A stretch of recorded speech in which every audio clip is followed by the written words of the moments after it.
So, how are we going to start this? We need to know how to start this. Well, this is our games we liked of 2020. Okay, so. The best games of 2020. Well. Our faves. The top games of 2020. Iffy. Are you happy for me to start? I'll interrupt you if I don't like it.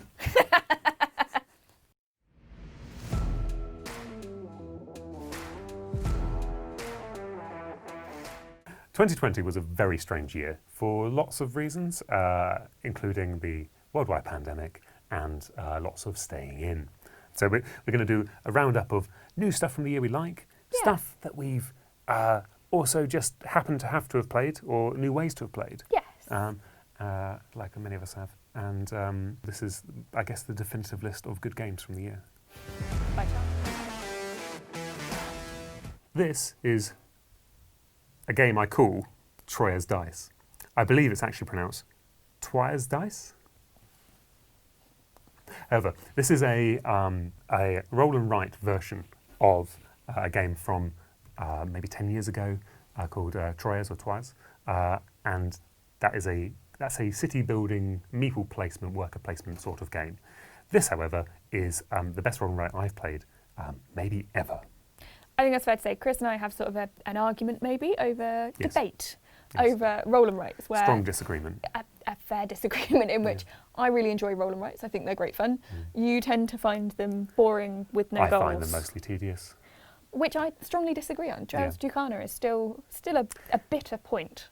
I think it's a great game. Yes, so Chris coming in and saying, I've got a great roll and write, I nearly fell off my chair. This is one of those ones where the way the reviews work here is we usually play with our own gaming groups and then come back into the office and discuss things. And then if we get a game where we're like, is this a must play?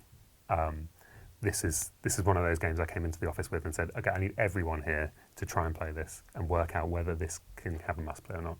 We decided on, against my better judgment, but the judgment of the majority of people is that this is not quite a must play. But it's very good. Really good. Okay, so I'm just going to set this up now and we'll just show you how it all works very quickly. So this is a roll and write game based around this central series of plazas here where you roll some dice, they go in their slots.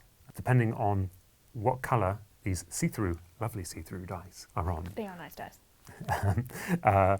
Is the colour which you can tick off on your sheet over here. Now, these sheets have multiple options for you, but generally the way it works is that these grey ones down here, they're the way you're going to score your points at the end, so you decide in which way you want to score your points. The ones in the middle are all for resources and population, and the ones at the top are for, there's some population in there, some ways to change your dice, and additionally the castles, which are most important because later in the game, this black dice will start destroying columns of the game. That's a very, very quick overview of how it works. It's actually a lot more complicated than that, but the most important thing is that this is a roll and write game with a sense of antagonism about it. It's a game where you need to think about what you're going to protect in your city. This one is a nice one for a lot of tension. Roll and write games don't tend to have the tension and the panic and the, oh no, I should have done this. Yeah. Whereas this one does succeed in that, and it does make it notable. I enjoyed. Absolutely. There's also a sense of conflict and it's even, and I say that, and then I'm about to say it's also a very good solo. So that's Troyer's Dice, one of my absolute faves of the year, and possibly the game to convert me to rolling rights. Yay!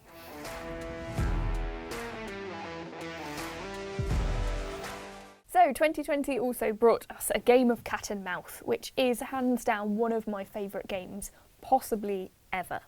It's a high accolade. I gave it a must play. I talk about it quite a lot, and if you've seen our videos or sort of TikToks or anything like that, you'll know that this appears everywhere because I think it just fits into everything, every situation. Everyone should be learning how to play a game of cat and mouse. Trying to explain it is interesting, I think, because it's sort of pinball, sort of hockey, sort of I don't even know, just trying to chuck stuff through stuff at other people and trying to win and shout at people. Yeah, it's a very interesting dexterity competitive game of flicking things at each other, flicking balls through a cat's mouth. Yes. What else would you want to spend your time doing? Knocking its teeth out, not in a bad way. Or his nose. Knock the nose out and you win. Yeah. Oh, like, how wonderful. It's one of those interesting games from Exploding Kittens. So Exploding Kittens you'll know from the game Exploding Kittens.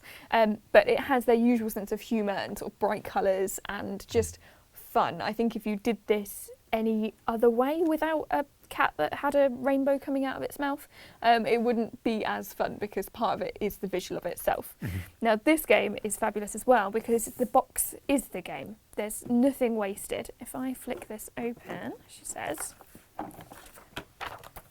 we unfold and we have our board straight away. I like this because I get very cross when boards are wasted or boxes are wasted when you could have cool things instead.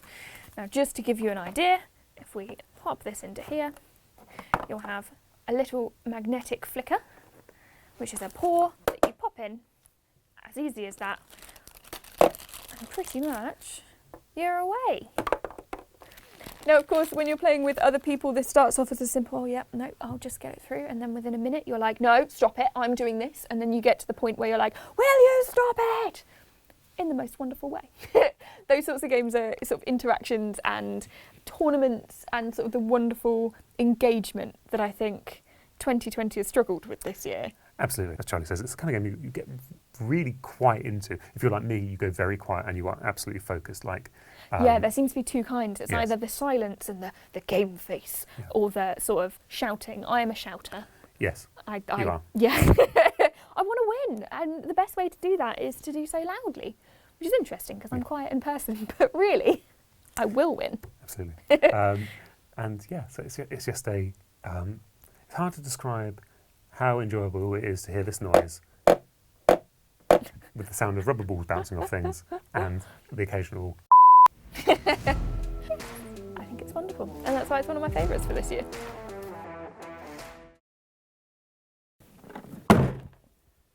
This is Planet Apocalypse. This is an iceberg, and it sunk the Titanic. Yes. Yes, it did. This is a game by none other than Sandy Peterson, one of the original writers of Call of Cthulhu, and also a level creator for Doom. I know him best from Doom, but seeing things like this, I can see the influence. Yeah. So this is a game that came out midway through last year, and it's one of the few games that's really made me fall in love with really stupid games. Now, a game of cat and mouse is a stupid game as well, in the most positive possible way. This is stupid in a sort of heavy metal sense of the word. So, Planet Apocalypse is like a tower defense game where you're protecting and defending the world from horrible monsters. These monsters come to you, towards you, on the equivalent of a Yo Sushi conveyor belt of monsters. They come at you continuously and forever, and it's a game based entirely on rolling some dice and having a lot of fun. And I'm just going to set it up now so you can see exactly what's going on. Cool.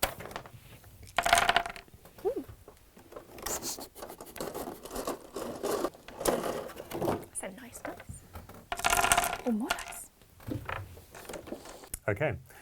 So this is Planet Apocalypse. It isn't all of it. I've not set all of it up because there's loads of it and there's some other bits of paper and like all your character sheets and things like that. I've ignored all of that because that's not really what you want to see. You just want to see these monsters. It's a game about monsters. Look at them. Look how many faces they've got. They've got them everywhere. Yes, even places they shouldn't be. I'm not sure which way around this guy's meant to be. Who knows? This guy, he's got a face in his butt. And this guy you painted. Yeah, this guy I started painting him. So I apologise to everyone, and indeed Sandy Peterson, for having painted these models in the way I have, which is badly. However. I think it's cool. Good job. Yeah, for those of you who would like to see me paint things badly, join us on Twitch sometimes. So this is a game about your heroes, making their way area by area towards the end of the invasion, which is Lord Baphomet here. He's basically a big wall with a demon in it. It's cool. Yes, exactly. And pretty much everything else is just rolling dice. So you'll be, at the start of every turn, you'll be rolling a load of these dice, just here, and then all of the pairs tell you what gets summoned. So by putting those together, we'll find out that this is actually quite a kind roll. these are all the level 1 demons mostly. Yes, there's level 3 there, I think, which are the bigger guys. And then it's all about rolling these dice to defeat them, using your powers and upgrading everything. And it's just really silly fun. It's just really silly. There's no particular demands on you to be massively strategic, although you will probably win if you do that. It's mostly about just rolling good dice and having a good time. And I really liked it because it just brought me back to a point where I was just happy to play a game that didn't actually ask very much of me and gave me so much theme. You know, this is a big box thematic game. This is a game that makes you feel good because of the pieces you're using. What do you think, Charlie? I think it looks great. I think obviously I've not played, but No. I like the idea that it feels almost like a video game. It is basically that. That is what it is, yeah. But without having to commit to a video game. Yes, you don't have to look at a screen. It's great. Don't stop watching this one, but if you didn't want to, this was one of the ways you could do it if you've got a big enough table. So I've played the solo, very good solo. I've played it in groups, larger groups, and that's where you get a lot more of the fun of it. It's less contemplative there, and it's more about really working together, using your powers, your different hero powers together to defeat these big bad beasties. The board you can see here isn't something you'd usually face unless you've really, really mucked up. But this is just an example of all models. But yes. So there you go. Planet Apocalypse. Big, stupid fun. It's great. Charlie, Chris, would you like to be the very best? I would like to be the very best. Do you know how to do that? No. You need to go to a school Oh. or maybe an academy. Hey! Luckily, we've got just the thing. That's not the best lead-in, and I don't know what is. So I love learning new games or being surprised by games. So obviously we play quite a few. You can get maybe a little bit jaded, I think is fair to say. Absolutely. We're playing very similar styles of game. And one that I'd never been able to get into before but sort of had always wanted to was Pokemon. Because as a kid, everybody had Pokemon cards and I had no clue how to play them. So this came out and I was all over it. All it is it's a way of teaching you how to play the Pokemon trading card game, but very, very straightforward. Now, we've recently had the Digimon game, which is currently beautifully behind me, which we learnt to play from instructions, and I found a little bit tricky. It needed some commitment to be able to learn how to play it. It's a slightly more complex system. It is more complex, I will 100% give it that, and I do think it's great. However, this made everything so simple with built decks, so pre-built decks, so you know what you're playing, your instructions are talking to both you and to your whoever you're playing with. Your board sets up, which I'll show you in a second, as the actual sort of setup where you need to put things, and you're guided through step by step how to play it, to the point that I could then go out, buy some more Pokemon cards, add to my collection, and become the very best, like no one ever was. Let's take a look inside. Well, it's nice, isn't it? Once set up, the game absolutely guides you through, step by step, what you need to do. These instructions are fabulous. One player has one, the other has theirs, or perhaps even Mewtwo when you get to the advanced stage. Now, it may sound like it's a little bit of hand-holding, and it absolutely is. Your first round is just place this down, do this, but it explains to you exactly why that is. So you know that you've added this to gain that power up to then be able to take out that person. And the first game you play is then evenly balanced, and then it sort of just takes the stabilizers off and just pushes you away. And off you go, cycling towards Pokemon greatness. Yeah, absolutely. And this comes as part of a kind of a general trend in card games of trying to get people into them more effectively. Yeah, I think the difficulty is when you look at something like Pokemon or many of the card games actually, is you see how many there are and how many different rules there are, and you'll pick up maybe a pack in the local corner shop and go, I don't really know what to do with this. This is the starting point. This is, I want to play but I don't know how to. You don't need to know anything more than this at this stage, and then you can just build on what you get from here. So perhaps it's arguable as to whether it's a board game or whether it's a tabletop game. I see a board. There is a board. It would work perfectly well as a game mat, is the other alternative. Yes, yeah. Which is something we all like. We like it. We like a game mat. I do like a good game mat. which this is basically the equivalent of. But it's a great way to get into it and to feel confident in what you're doing, which is how I felt by the end of it. Some other games that do this are in different ways. Are the new Digimon game comes with like a tutorial app that's very handholdy, but it flashes lights at you, so you think you're doing quite well throughout. Then there's also the recent Magic the Gathering Jumpstart sets, which are you take two packs, smash them together, and you've got a deck of Magic the Gathering cards on a slightly smaller scale than you'd normally play, but still. Should we Pokemon Go to the next game? I don't have a retort to that. Yes, let's Pokemon Go. Let's Pokemon Go. Or shall we have a Pikachu? No, never mind. So Charlie, what's your favourite thing about these games? That they're on the table in front of me. Excellent, good answer. This is the real answer to that question is elegance. These are two of the most elegant games I've played this year. The King is Dead by Pierre Sylvester. This is an Osprey game and a rework of one of his first games, which is called King of Siam, I believe, which is Thailand, for anyone who doesn't know. But this one is set in the medieval period in England, and it's a game all about taking control of England and making sure you don't that you are, well, first of all, you don't destabilise the country to the point where the French get involved, and also that you control the winning faction at the end of the game. It's a beautiful game, and this reimagining involves little bits of gold here and there, beautiful portraits, and a lot of good fun. It's deadly simple as well. It's a game that is simply about every time you play, you have 8 cards in your hand at the beginning of the game, you take an action with that card. The other person gets the choice of taking an action with that card, with their card, or passing. When you both pass, you resolve a war. And then, depending on the list of which wars are going to happen next, because they're all scheduled, is more organised than we are. Yeah, absolutely. You then resolve that region, and that region is claimed for one of the factions. The faction that you have the most of at the end is the one that you're backing, and if they win, you win. Nice. Pretty simple. Yeah. Yeah, it's absolutely beautifully elegant, and it's got this lovely waltz in it, because every time you do take an action, you do take someone away from the board, and that's the thing that's going to inform it's going to inform who you're backing at the end. So you're always removing influence from the ones you want to have, the faction you want to have the most influence. So many wonderful things in this game, and this is the second edition, but it's been in print for 13 years. Get this one; it's great. That's it. Nice. That's it. And this is Lost Ruins of Arnak. This I've seen a lot on this. I have unfortunately not played, but it looks beautiful. So chuck this away.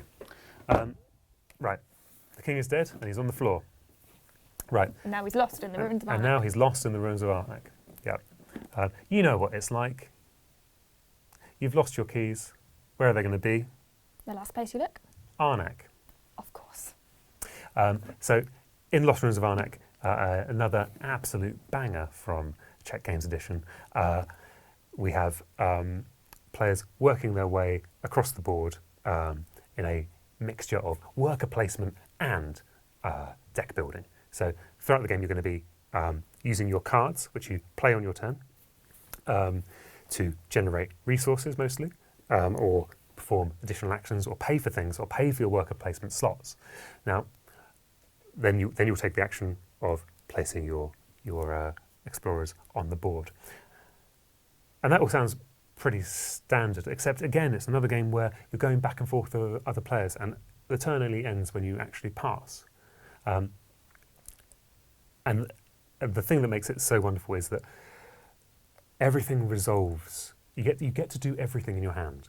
You get to do. It's a game where you're not giving up something every turn. You're only giving up spaces on the board that you could have done, but you're not giving up your actions that you can take. So, because it's got this little bit of deck building as well, and because you leave out Guardian, these big monsters, they'll generate fear cards that go into your deck. They'll weaken your deck. You're always sort of trying to balance things with what other players are going to do. And it's just a very elegant and nicely put together way of running a worker placement game, generating resources, all of this stuff in a way that feels like Min and Elwyn, who are internal designers at Czech Games Edition, it's like they've looked at every game that's come out in the last 25 years and said, oh, we'll just take the best bits and smush them all together in like a medium weight Euro. Nice. Yeah. It is nice. And that's it. Lost Ruins of Arnak. Everyone should have this on their shelf. Also, the solo mode's really good. Really good. Yeah. Good. Yeah, it's great. Perfect for 2020. Perfect for 2020.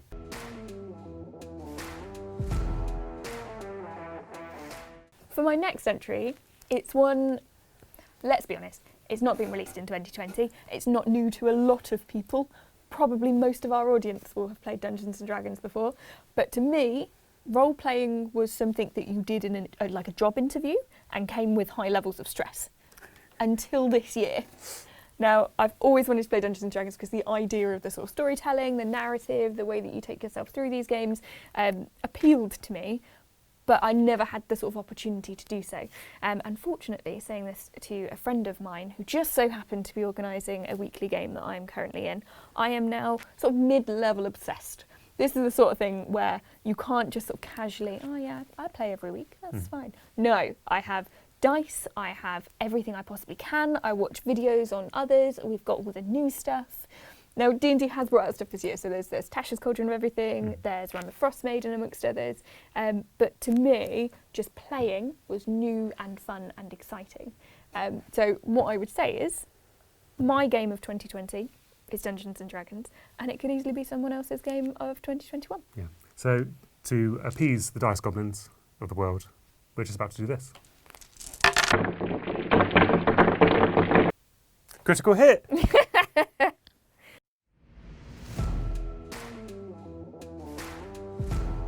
So my last entry for games that I liked a lot and games that I played in a different way in 2020 is games in the sort of small RPGs in the OSR tradition. We've talked about Mork Borg a lot. I won't talk any more about that. You know what it is. It's fine. We won't talk about it anymore. It's been like your default this year. It has, yes. Shall we just play Mork Borg? What game do we like, Mork Borg? Yeah. Can you recommend Mork Borg? Yeah. Yeah, I mean, I do think it's very good. But other games include things like Bastionland, for example. That's got a really interesting like city building system. It's a really beautiful book as well. A beautiful book, yes. It's sort of 200 pages because they're double page spreads of like characters you can just roll. So you can just roll a D100 and get a character. Really super light. It does all these games have an interesting version of combat. Well, except Labyrinth in the sense that it doesn't have combat. There's lots of little sort of things I consider quality of life improvements that just speed games up very, very much and let you get into the role playing a lot. The most recent example of this is a game called Mausritter. This has been released by our dear friends over at Games Omnivorous, and it's a game about being a mouse and going on adventures. I love the look of this. There's something, I was trying to work out what film it was that I was thinking of. There's something like Rats of Nim. Rats of Nim. I'm not sure about... I appreciate it's mice, but like there's sort of like, you're on an adventure and you've got to sort stuff out and things. Rats of Nim. Do you not know Rats of Nim? No. Oh, your childhood. But if you want to do Firefall Goes West, you could... That's a good option. I like that. You could also do that here in a way, as long as you don't mind him having a sword. And I'm trying to remember the song. Now I'm on Basil the Great Mouse Detective. That's not helpful. You could be Basil the Great Mouse Detective. Totally be Basil. It's very underrated. Or Mickey, if you really wanted. No, don't think that's what they intended, though. I'll be that honest. was not the intention, no. But you can see here. This is a beautifully put together book. Look at the You've got to give credit to the fact that it's this little mouse hole. Yeah. In the deluxe box, which is what we've got here. Not only do you get the lovingly put together book with all the rules and things you might need to know in it, you also get some player sheets as well, which are all lovely, and they also include things like spaces to hold your ration tokens, for example, or your armour. Here we go. This mouse wearing a thimble and some sort of piece of pipe as armour. Hilarious. I don't know what that is, but it's cute, and I believe it. Yeah. That's what's important. You'll also see that on each of these items here, they have little pips for you to mark out when they've been used or have their durability checked, because let's be honest, we all hate durability in RPGs. It's a weird thing to keep track of, to know whether your sword is still sharp or not, or whether it's about to break. So this is a elegant solution for it, and you can strike it off with this Mausritter pen, included with every inquiry. Also included a small adventure here in the form of a DM screen. I won't show too much of it, but there you go. But maybe if we do look at this just for a second, you can see that the scale we're playing this game at is not one that asks you to imagine a world beyond your own. It's a game where I feel like you could forego the Loki battle mats. In terms, I know. Not the battle mats. I know. I love those battle mats. You could forego the Loki battle mats. You could forego all that stuff, because I could find a way to include them. You could indeed include them. That'd be absolutely fine. But if you wanted to play the game sitting at your kitchen table, the play area of your kitchen table is the right scale to run whatever miniatures you have across. So the imagination space of putting mice into domestic situations where they don't want to get caught by humans, or there's a cat that's captured one of their friends who will only release it if they return with something of some kind. Gives you the opportunity for small scale role playing, and I mean that literally, and also just kind of in the sense of reducing the scope of what you need to think about in a role playing game. You don't have to worry about a dragon; it's just a cat. It's still going to eat you, but yes. So this is Mausritter, and it's one of my favourites from the year, pipping in right at the end. I think it's something I love about these small weird games, as weird RPGs as we've been calling them, is that they're beautiful. Yes. Everything is so well thought out. Even, for example, if I move this out of the way, the side of the box has got a little cat and mouse on it. It's just cute little touches, that and the gap in the book and all these little things. It's just sort of taking what we expect from roleplay and then adding something different in, really thinking about what you're doing. Yeah, absolutely. I like all these games because they're subversions and they of something like D&D, but also they all have some kind of advancement, I feel, as well, which is things like this Labyrinth book, which you can see there, they've got little dice in the book, which is very nice. Cute. But so this 2-page spread is absolutely everything you need to know to run this room, and this is like a series of this is like playing the Crystal Maze, pretty much, for your players. The whole game is just, can you get through this room to the next room, and the next room is randomly rolled. And you use these bookmarks at the bottom here to show your progress for where you can't go back to. So it's just like a game that's, all these games are just beautifully contained. You don't need to know anything beyond the world of it, and the things you do need to know are things that you can make up yourself. And that's it. So I'd just like to really give a shout out for 2020 for being a really good year for weird little RPGs. Well done, 2020. You did something right.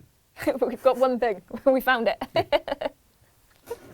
Okay, so a lot's gone wrong this year, let's be honest. It has. But we've had some lovely little features to brighten us up on the way, and give us an idea of what we can look forward to in the future. Hopefully more weird RPGs, hopefully some more great dexterity games, yep. Hopefully some more surprises. And hopefully the continuation of the trend of Eurogames getting nicer. I do like a light Eurogame. I'm all about that. Cool. So we're excited for next year. This year's been great as much as it can be. I think we've got the best out of it we possibly can. Yeah. And we look forward to 2021, hopefully with even more games of the kind. So, thank you for joining us. She's Charlie. He's Chris. Oh, but where can you find us? Oh, no. Well, I shouldn't say that, should I?